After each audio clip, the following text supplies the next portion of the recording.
Back in September, I set up a 10-gallon tank for Sonic, my Longfin Alien Betta. I added Snowball shrimp and Pygmy Corydoras as his tank mates. It's been about 8 months since then, so now's the perfect time to give you an update. Let's dive right in.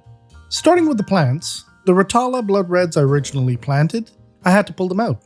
Hair algae started growing all over them and it became a huge mess. It was basically impossible to clean off. If you saw the build video, you'll remember I spent close to $300 on these plants because the first batch died and I had to purchase a second one. I really didn't want to put more money into this tank, so I took some Limnophila sessiliflora clippings from my red cherry and amana shrimp tank and added them in here instead. To my surprise, Sonic loved it.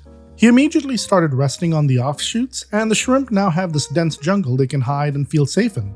With how many leaves this plant has, it also offers a ton of surface area for biofilm to grow, which shrimp absolutely love to eat. I also had dwarf water lettuce in here at first, but I ended up removing it. The roots were just getting way too long, too quickly, and tangling into everything. The leaves also grew quite large. I replaced it with red root floaters, which have been doing really well. They multiply like crazy in the setup, thanks to the good lighting, barely any flow from the filter, and the lid trapping in all that humidity. It's the perfect combo. If you're looking to purchase some red root floaters or dwarf water lettuce for your own aquarium, check out the link to my website in the description below. Just a heads up, if you keep a betta or any labyrinth fish that needs to come up for air, make sure you remove your floating plants on a regular basis. If they cover the whole surface, your fish could actually suffocate. Now, for the Anubias I added to each side of the driftwood, I'm really glad I did. Sonic and the Pygmy Corys love resting on the broad leaves, and honestly, for someone like me who enjoys natural looking tanks, this setup feels so much better than using those fake betta leaves.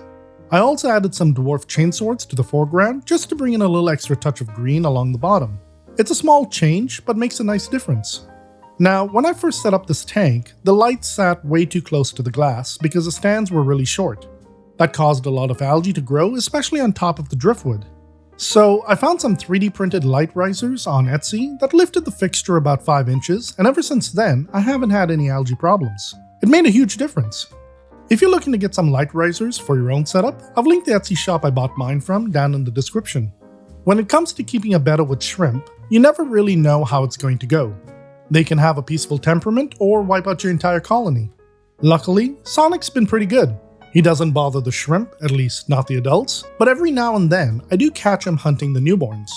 What seems to set him off is when they flick their tails and jump backwards. That sudden movement triggers his hunting instincts, and that's when he goes for them.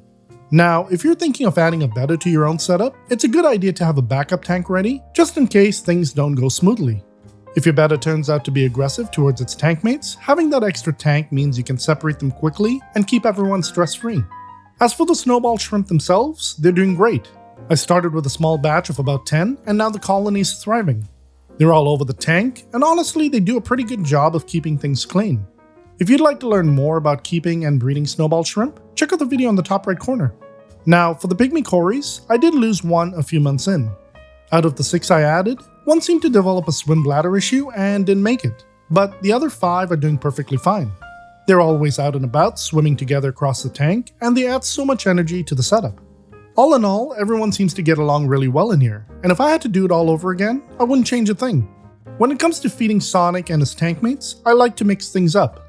Funny enough, Sonic actually prefers the sinking wafers by Sarah, the ones I originally got for the Pygmy Corys.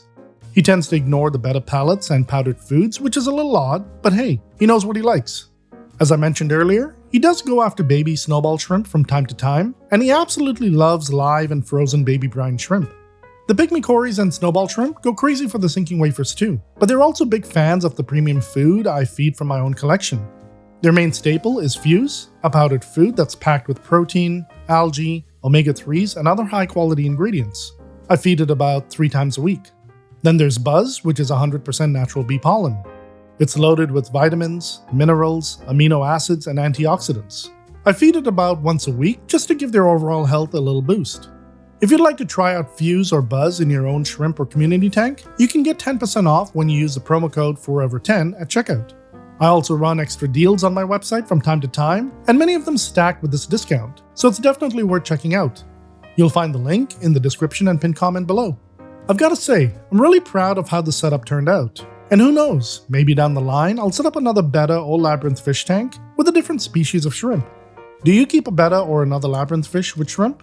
Let me know in the comments. I'd love to hear about your experience. Be sure to check the description and pinned comment below for a link to my full shrimp food collection. And if you're looking for a more in-depth guide on building a thriving community tank with shrimp and fish, check out this video next. Also, don't forget to subscribe for more shrimp keeping tips, guides, and advice. I'm Andy, thanks for watching, and I hope I made shrimp and fish keeping a little easier for you. I'll catch you in the next one.